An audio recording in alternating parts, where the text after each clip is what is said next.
कोई नहीं सुन, मैंने कहा ही नहीं। पर भगवान ने कहा है कि आगम सुनने वाला और सुनाने वाला क्या है, अगर शुद्ध भावों से सुनता है तो वो भवांतर तक गूंगा बहरा पगला नहीं होता। तो इसलिए आगम का शब्द है अपने समझ में नहीं आए, क्योंकि ये भगवान महावीर की भाषा है। और अपन याद करते हैं कि देवता भी इस भाषा का प्रयोग करते हैं, उपयोग करते हैं। तो क्या है, हम आगम हमेशा जानते कि आगम प्रारंभ हो गया, इसे लेट डाउन नहीं करते, उसके उच्चारण तो है मेरे भी काम में पड़े। तो मैंने आप आज अपना प्रोग्राम चलेगा, पर मैं भगवान महावीर ने जैसे बताया है, अर्थ धम्मम गई तत्व अनुसूति सुनेंगे। ये तो के कांडों व्यक्ति है, वो अभाव में है, छोड़ता है, वो तो क्या है सामान्य बात है। परंतु सब कुछ उपलब्ध होने पर भी जो वैराग्य पूर्ण क्या करता है, अपने जीवन में अनासक्त भाव लाता है, त्याग करता है, प्रत्याख्यान करता है, वो व्यक्ति जीवन में महानता या महानता को प्राप्त करता हुआ लक्ष्य मंदिर को प्राप्त कर लेता है। तो आज आगे भिक्षु का जन्मदिन शायद सुन रहे होंगे, भिक्षु की आत्मा ने तो जरूर सुन रहे होंगे, क्योंकि आज साल का दिन है। तो इसलिए मैं अपनी बात को यहाँ विराम दे रही हूँ।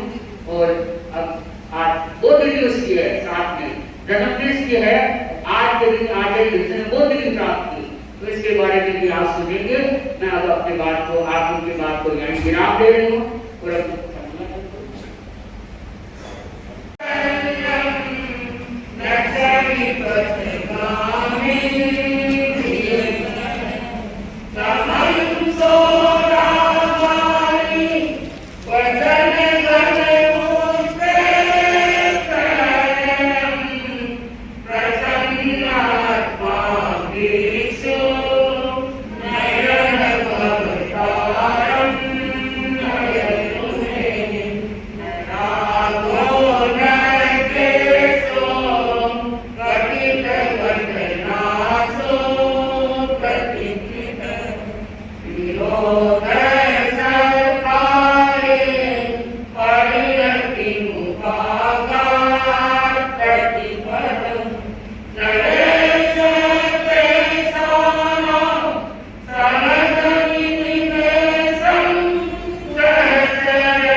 क्योंकि जन्मदिन शुभ होता है तो हर व्यक्ति को अत्यंत प्रसन्नता होती है, खुशी होती है, क्योंकि हर व्यक्ति चाहता है कि जन्मदिन के ऊपर तो कुछ न कुछ हमें उपलब्ध होता है, प्राप्त होता है।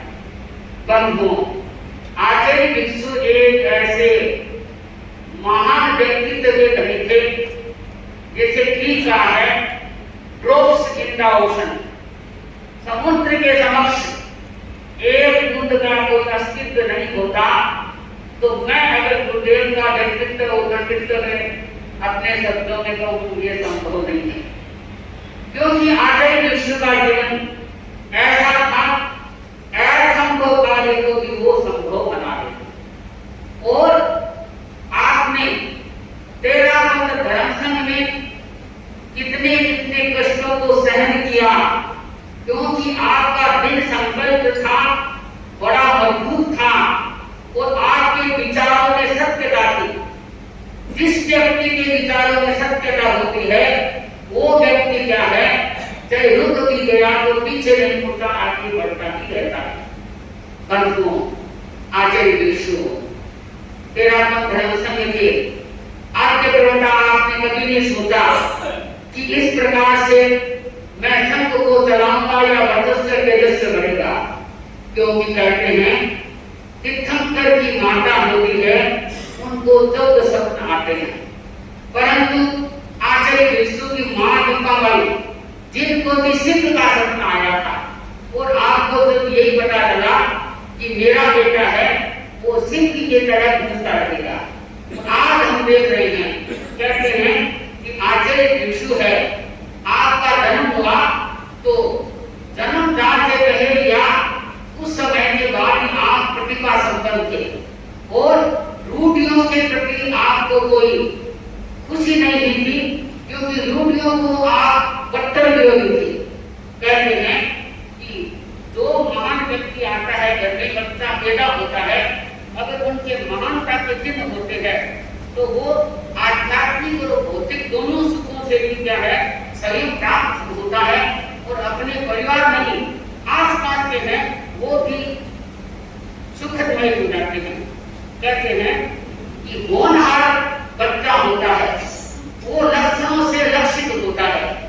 आचार्य विष्णु का आया है कि आपके दाएं पैर पर कदम रेखा थी, आपके दाएं हाथ पर मत्स्य रेखा थी, कलाई है, कलाई पर आपके गणिबंध रेखा थी और 10 अंगुली की चक्र थे, और आते हैं कि गले में 3 रेखा ऐसी थी जो हर व्यक्ति को प्रभाव करे, और नाभि है उसमें भी सर्प चिन्ह था, पैर में गजा का चिन्ह था, और कुंडली जब बड़े बड़े पंडितों ने देखा, आचार्य तुलसी भी यहाँ जब दिल्ली में पढ़ाए तो एक बड़ा पंडित आया, तो आचार्य विष्णु की कुंडली को देखा तो बताया कि इनके कुंडली में पहले से बताया हुआ था कि इनकी कुंडली में ऐसा है 2000 वर्ष तक ये जहां भी होगा सिंह की तरह इनका नाम गूंजता रहेगा, और क्या है, कोई व्यक्ति इनको परास्त नहीं कर सकेगा।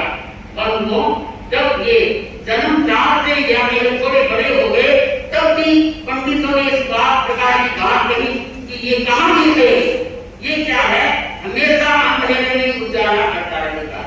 परंतु गुरु वो होता है जो अंधकार को दूर करके प्रकाश को प्रज्वलित कर देता है। कहते हैं आचार्य विष्णु जब संघ से पधारे बाहर आए, क्योंकि आज का बोधि ज्ञान बोधि दर्शन बोधि क्यों कि बोधि व्यक्ति होता है, उनको ज्ञान दर्शन त्रिवेणी है, उनका संगम होता है, और उनको किसी तरह से कहा जाए तो वो उत्तर भी अच्छी तरह से कर सकता है।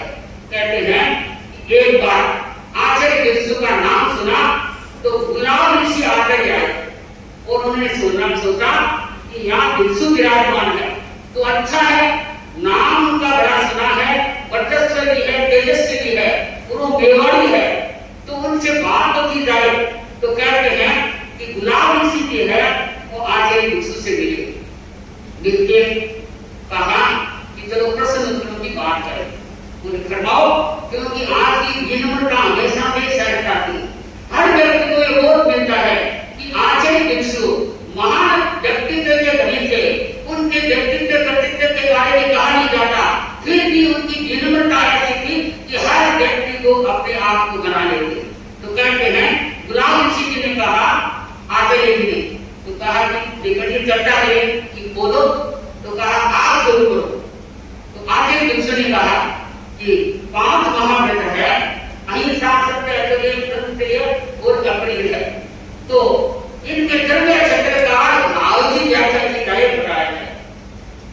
गुलाबी सी आंखें है, उन्होंने देखा वो हमेशा ही विचरण करके 32 ही आगमों साथ गए। तो आगमों को देखा तो कहीं मिला नहीं, तो पूछा कि क्या सोचा? बोले कि मेरा है उत्तर है ये कागज में लिखा पड़ा है। तो आचार्य कृष्ण ने कहा, प्रकाश से कहा कि आपका ये है 5 महालोकों की विमानता है, इसका मेरे चित्रकार नाम का कारणनाम है। तो आप कहते कागज में लिखा पड़ा है, अगर कागज फट गए, कागज उड़ गया तो क्या महाभारत की फटाएगा, उड़ जाएगा? बंद हो। गुलाब ऋषि जी आचार्य मोह हो गए और वास्तव में उनका चिंतन हो गया कि आचार्य विश्व ऐसा है जो कि आप कलिकाल युग में समय दिखा रहे हैं और उनके बारे में जितना कहा जाए उतना ही कम है। बंधुओं, जब दूसरे आचार्य विश्व की भावना नहीं कि जिनको प्राप्त कर दे, पर उनकी बुद्धि ही उत्पत्ति थी, उनका वाणी में भी अमृत था, क्योंकि जिस व्यक्ति के वाणी में अमृत के रसायन होता है, रस धड़कता रहता है, वो व्यक्ति विरोधी से विरोधी हो उनको भी अपना बना लेता है। कहने का तात्पर्य है आचार्य विश्व ने तेरा पंथ को इस प्रकार से मार्गदर्शन दिया। आप जानते हैं कि 7 वर्ष तक आप आचार्य रघुनाथ जी के साथ रहे और बड़ी चर्चा वार्ता करती, पर क्यों ही समय की बात होती है और आप बड़े विनम्र थे, गुरु की जितनी महत्ता होती है उतनी ही महत्ता देते। पर जब राजनगर के तत्व के श्रावक आए और आचार्य रघुनाथ जी से कहा कि महाराज आज के में जो भगवान महावीर ने परंपरा बताई है, मर्यादा बताई है, उसमें बड़ी समस्याएं आ रही है और ये पूरा पालन जो भगवान महावीर ने कहा है वो नहीं हो रहा है, तो उन्होंने वंदना व्यवहार शुरू किया है। रघुनाथ जी ने सोचा कि क्योंकि श्रावकों को भी समझाया है, तो प्रबुद्ध है, मेरे साथ में टिकन है, तो अच्छा है, टिकन है, इनको अच्छी तरह से समझा भी सकता है और श्रावकों को वापस लाइन में भी ला सकता है। क्योंकि ये भी बंधुओं, जब ये आके रघुनाथ जी के साथ में थे, तब भी रघुनाथ जी को विश्वास था कि वास्तव में विश्व में ऐसी शक्ति है, इनकी साधना है, ये कर्तव्य है और हर व्यक्ति को बताने में बड़ा सक्षम है। तो कहते हैं कि ये राजनगर के श्रावकों को समझाया, परंतु जो आगम के अनुरूप था उस प्रकार से नहीं था, क्योंकि गुरु का भी दृष्टिकोण था कि गुरु की जो भावना है या गुरु की भी हल्की बात न लगे, श्रावक भी सुनना चाहिए। पर वो श्रावकों के गले नहीं टूटे, क्योंकि जैसे आपने बताया है उसका आचार्य भिक्षु के क्या है, जब रात को सोए तो बुखार हो गया और बड़ा चिंतन आया, मंथन आया कि मैंने आज जो बताया है, मीमांसा का अर्थ किया है, मैंने गुरु की दृष्टि की आराधना करता हुआ भगवान की बात को भी मैंने सही ढंग से नहीं बताया है। तो कहते हैं कि ओर आगम है, ओर गुरु रोवत है, पर से कांता सत्ताई हो सब जो करो ओ संता एक दिन हो जाए दुनिया बेकार रो, जन जीवन आधार हो, तेरा पंथ राधि देवता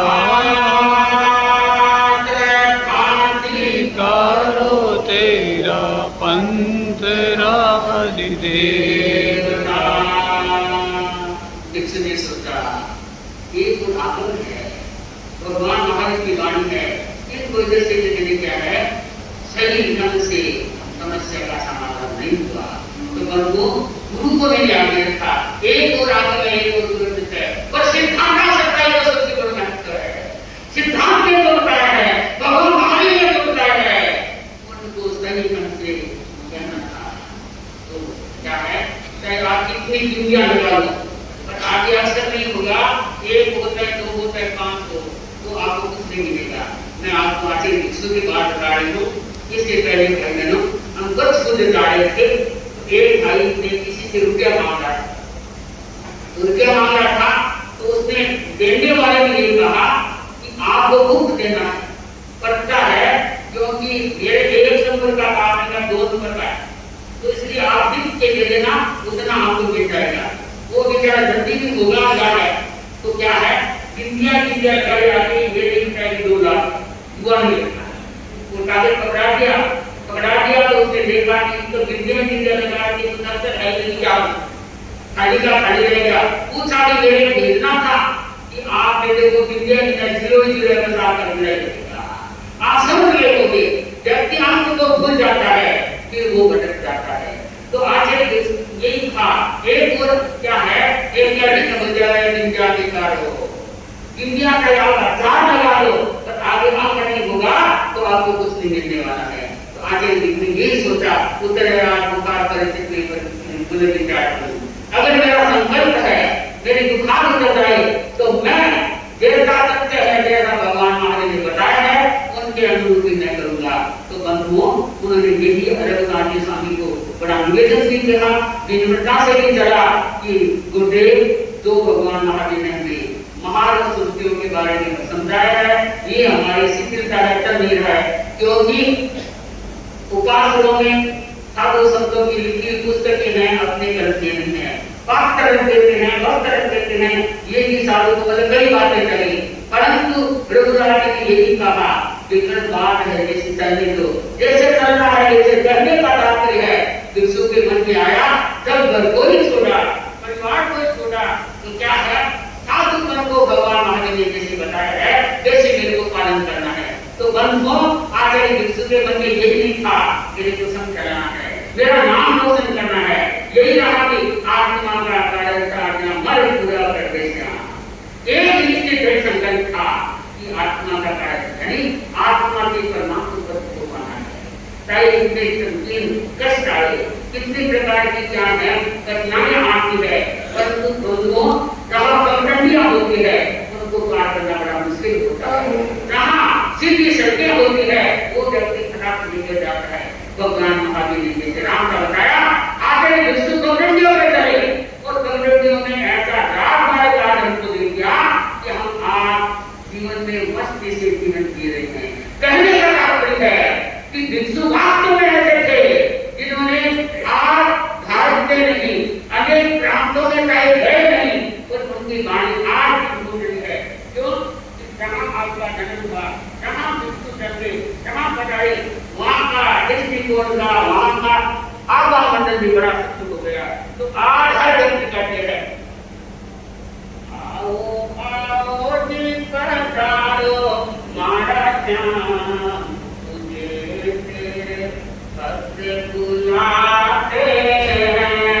आओ आओ जी पधारो मारा श्याम, तुझे तेरे भक्त बुलाते हैं।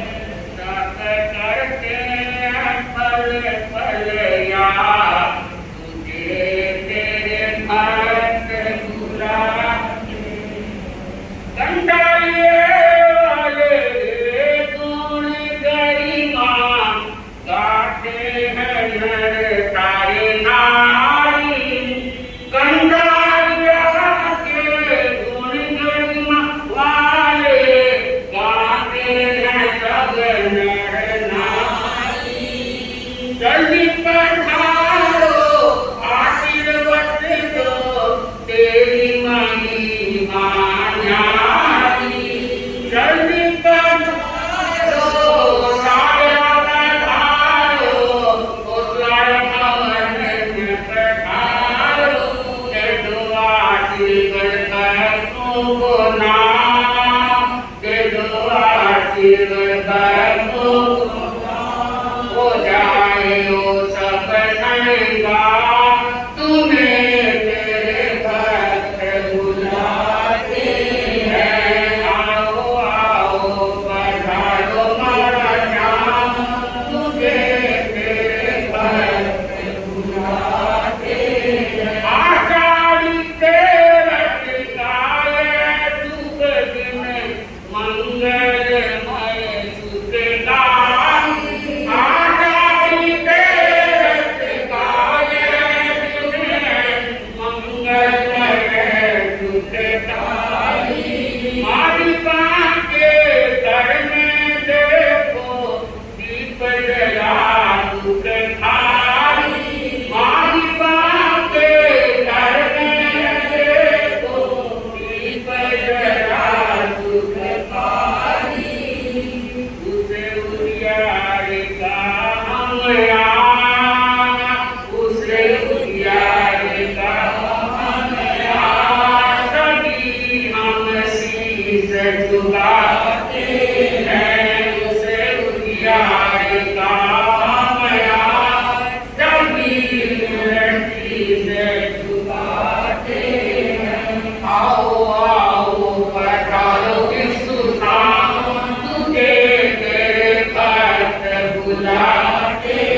परंतु जो चलता रहता है व्यक्ति, वो व्यक्ति क्या है कि मुड़ता नहीं है, रुक सकता है।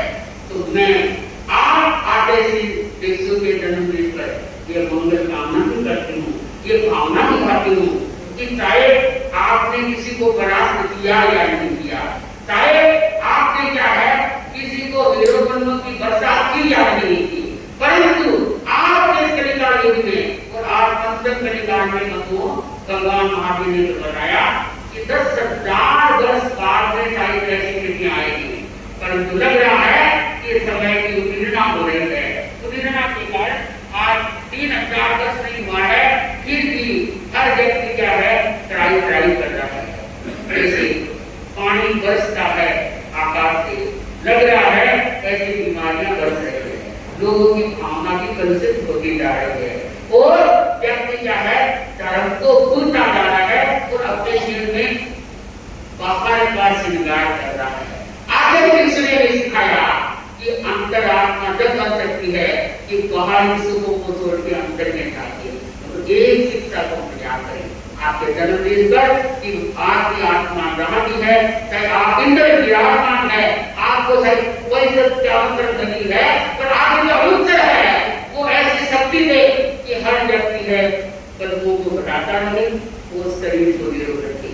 मैं यही क्योंकि बड़ी तेजी से चल रही है, समय पर मेरे को अपनी बात को पूरी करना है, परंतु तो विश्व के बारे में जितना पढ़ा है कम है, क्योंकि आगे विश्व नहीं होते तो हमारी क्या शक्ति होती, क्यों वर्तमान में आगे महासमंदी है, वो विश्व की ही संतान है, विश्व की बात पे है, क्योंकि लगता है आगे महासमंदी में 10 आदमी की दृढ़ता शक्ति ऊर्जा उनमें समाहित है। तो मैं यही कहना चाहती हूँ उस ऊर्जा शक्ति को व्यक्ति छात्रावासी है, चाहे राजधानीवासी है, चाहे रईस लोग है, वो भी संघ में रहने दे जाना कि हमारे घर में संघ में बड़ा ना एक व्यक्ति एक सदस्य तो हमारे घर का होना ही होना चाहिए। वो दूसरी बात है आप तेरस का दिन है बनतो तेरस जैसे स्वामी जी की तेरस बड़ी मानते हैं, बड़ी है, परंतु आषाढ़ी दिवस को आज का जन्म दिवस वो जन्म दिवस महान व्यक्ति का होता है। तो ये कहते हैं आपने कभी सुना या नहीं सुना है कि जैसे गांव में अगर नई तरफ आ जाता है तो उस गांव में अनेक प्रकार की आदि जाति क्या है उपाधियां आदि जाति खत्म हो जाती है अगर नई तरफ आ गया तो। और अगर कोई महान पुरुष का जन्म हुआ है तो व्यक्ति कितने ही अपने अनेक प्रकार के दुख के कांटों को दूर कर सकता है। तो मैं ये मंगल कामना करती हूँ कि आज यीशु का जन्मदिन है और हमारे परिषद है और यहाँ जो बाकी है उनको कम से कम आप ऐसी शक्ति दे ताकि वो विराम में रहते हुए भगवान महावीर की वाणी को हमेशा प्रचार करता रहे और क्या है चातुर्मास में लाभ लेता रहे। परंतु लाभ के साथ स्वामी जी मेरी बात को सुने, आप जरूर सुने कि एक व्यक्ति न चलाने वाला होता है और एक आदमी सुनने वाला होता है। आप भी ऊपर से बिहारेंगे तो उनका रिजल्ट है समुद्र के बाद को जरूर देना है। ये मेरा वचन है, तो आप मेरी वचन का पक्का पालना कराएंगे तो भाई बहन है तपस्या में भी अपना क्या है योगदान रहे। आज बहुत लोगों के तेले की तेला नहीं आज उपवास से होगा और उनकी भावना है तो भगवान स्वामी जी की ऐसी शक्ति दे 2-4 जने तो ऐसी भी आई और आपके लोगों को तेलो दिखाई है वो दिखाई भी नहीं है पर कई लोग होती है के लोग नाम तो विश्व स्वामी नाम की क्या करोगे स्वामी जी आज दुनिया को उनकी शक्ति थी तो मेरे को क्योंकि स्वामी जी का तो जहाँ चरण टिका कर दो मिट्टी ही सोना बन गई तो आपकी शक्ति होगी अवश्य मेरे अंदर की भक्ति है तो आज भाई बहनों भूल नहीं करेंगे अपने आप का उपवास अर्थात चतुर्मासी चौदस है। हर भाई बहन व्याख्यान सुनेंगे चौमासी चौदस का बड़ा महत्व है और हाजरी का भी वादन होगा तो कल पक्षी भी है क्योंकि आपको ये भी पता होगा कल आकाश चौदस पक्षी लगा समझते तो पक्षी है तो पक्षी का प्रतिक्रमण भी होगा और कल आप सबको पता है कि कल तक हम पक्षी का प्रतिक्रमण न करें तब तक हम कपड़ा नहीं डाल सकते हैं। उसके बाद हमें कपड़ा भी नहीं लेना है और 4 दिन का हमारा प्रवास जैसे गुरुदेव ने फरमाया है पर उनके वहां उधर के साहित्य क्या है हम क्या कर सकते हैं, जा भी सकते हैं। जैसे हमने कल कहा था कि कोई भी घर में मांस कमल होगा 4 मिनट तक यहाँ, तो हमारी 2 साथियां रात्रि काल के वहां सोएगी और एक प्रवचन भी उनके घर में करेगी। तो रात में उनको भी सयातर का लाभ हो जाए। तो भाई बहनों, सयातर में भी बड़ी शक्ति होती है। तो मैं चतुर्मास चतुर्दशी का कल है भाई बहन दैक्षांत जी का पूरा लक्ष्य रखे, चार का भी लक्ष्य रखे और समाई संपर्क का है विशेष रूप से। और भाई बहनों, आज वो सबका भी ध्यान रखे। हमारे तो देश से पोषण होने लग जाते हैं, क्योंकि आज के दिन है शुरू हो जाए देश का, जिनके उपवास है वो अपने घर करेंगे, जहाँ भी आपकी अनुकूलता हो पर पोषण बिना न रहे। तो पोषण और 13, 14, 28, 2, 15 2 बार जितनी हो जाए आप अपनी शक्ति के अनुसार भक्ति को दिखाएंगे, परंतु कमजोर नहीं होंगे। बीमार को नहीं होंगे, बीमार करेंगे तो बीमारी आ जाएगी। कोई भाई जन के बड़ा गोटा बोतुक है, क्योंकि साकिन को ना सुनो कि मैं मारता है क्योंकि गोटा वाला क्यों कि जो अपने को जैसे नौकार महामंत्र से कोई बड़ा मंत्र नहीं, कोई रिद्ध नहीं, कोई सिद्ध नहीं, पर कोई आदमी की ताकत नहीं। ये क्या है, वो आदमी उसको इससे ऊंचा मंत्र ला सके, तो समझने की जरूरत है, साधना की जरूरत है। तो मैं अपनी बात को विराम दे दूं, मेरा समय हो गया। और आगे से जन्म देश और वो देश हम आज के दिन विश्व का जितना स्मरण करें, जितना त्याग करें, जितना संकल्प करें, जितना सब करें, वो हमारे लिए बड़े उन्नति का स्थान है। तो मैं अपने भाई बहनों, कल चतुर्मासी चतुर्दशी है और कल रविवार भी है, गुरु पूर्णिमा भी है, तो उनको भी आप न भूले। गुरु पूर्णिमा के दिन तो चाहे सनातन धर्म है, चाहे भगवान महावीर ने जो बताया है, चाहे जैन धर्म है, हर व्यक्ति गाड़ी कर लेता है, जीवन को उत्तरप्रोत करता है। तो मैं अपनी बातों को यहाँ विराम देती, 2-3 मिनट भगवान आते विश्व का सामने करके फिर आप